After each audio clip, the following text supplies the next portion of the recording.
Next problem I'd like to look at would be problem number 10.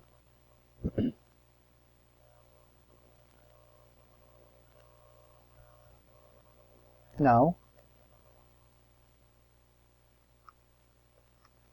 number 10, I'm going to rewrite a bit differently. I'm going to say this is x times 1 plus x to the negative 1/3.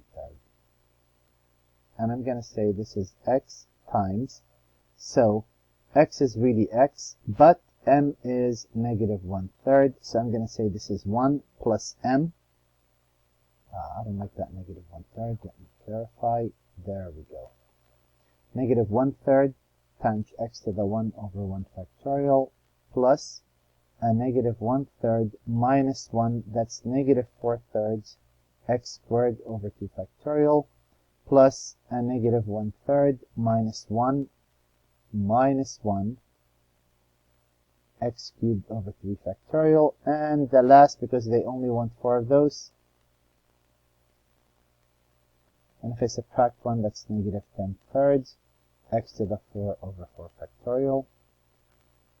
Figuring out the general form for this would be a lot of fun, but you know how it is. We're just going to go to the level of this book. That's 1 minus x over 3 plus this 2 cancel with that 2 times.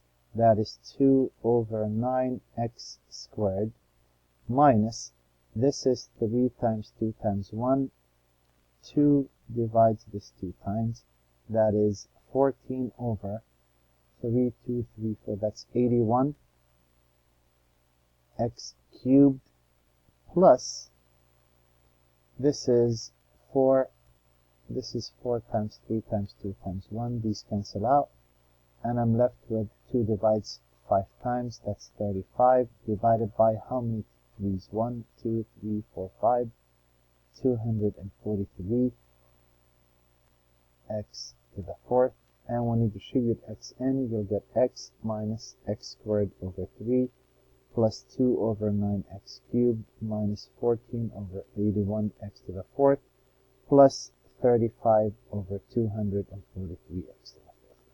So if I'm only finding a specific number of terms, binomial is not that bad. Instead of me using Taylor and expanding and finding all of these formulas, well, there's an easy way around it. I just memorized that formula and there it is. Now before the test, I'll determine whether I'm going to give you that or not.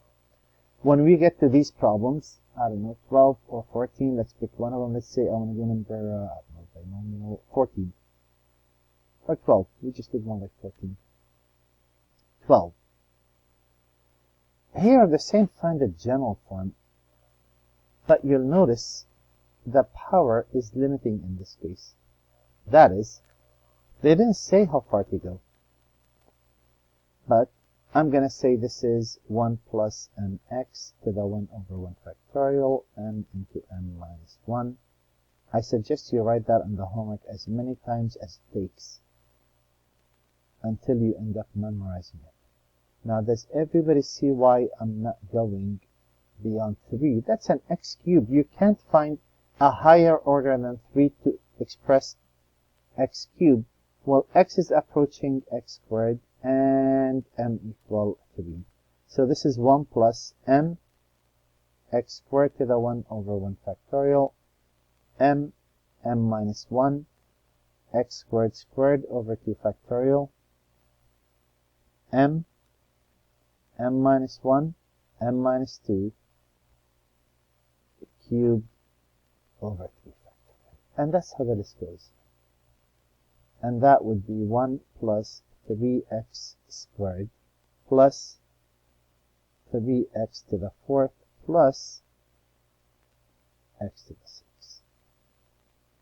That will approximate that radical as far as you are around 0. And I'd like to now look at, I'm going to talk about integration and differentiation in a bit. There's an error bound. I'm going to give a separate video just for that. So let's talk about this piece. If I want to use series, so this is not saying we're going to use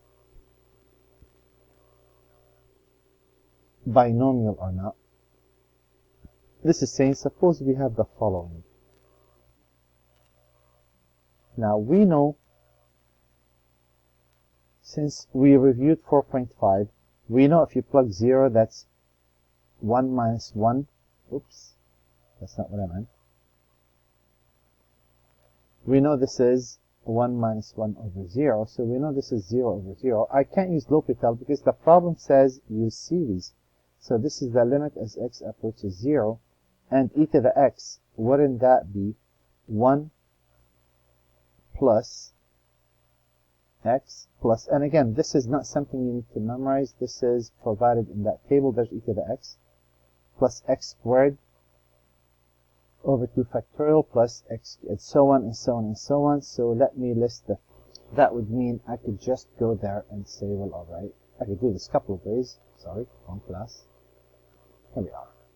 Plus x squared over 2 factorial plus x cubed over 3 factorial plus x to the 4th over 4 factorial, and the list goes on. That would be this. Minus e to the negative x. Wouldn't e to the negative x will be 1 minus x plus x squared over 2 factorial minus x cubed over 3 factorial plus, and how am I getting that? Because if you substitute in a negative x there, every even will absorb, every odd will throw the negative up front over x.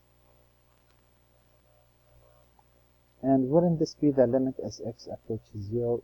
Wouldn't that be 1 plus x squared over 2 factorial plus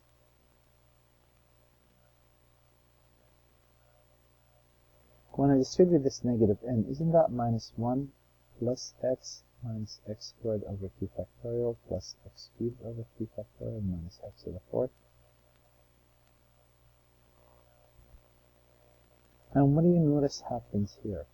Wouldn't you say that this one and that one cancel out? The x squares cancel out, the x to the 4th cancel out. Wouldn't you say this is the limit as x approaches 0? X plus x, isn't that 2x? X cubed over 3 factorial plus x cubed over 2 factorial, isn't that twice plus twice? Now, when I was taking the limit as x approaches infinity, right, I was dividing by the highest power term of the denominator. When I take the power as x approaches 0, I divide by the lowest term. So if I divide this by x, basically, regardless how this works, if I divide each of those by x, break it up, wouldn't that be 2 plus 2x squared over 3 factorial plus 2x to the 4th over 5 factorial? What happened if I put 0 in there? Wouldn't that be a 2? And that's how you find this limit.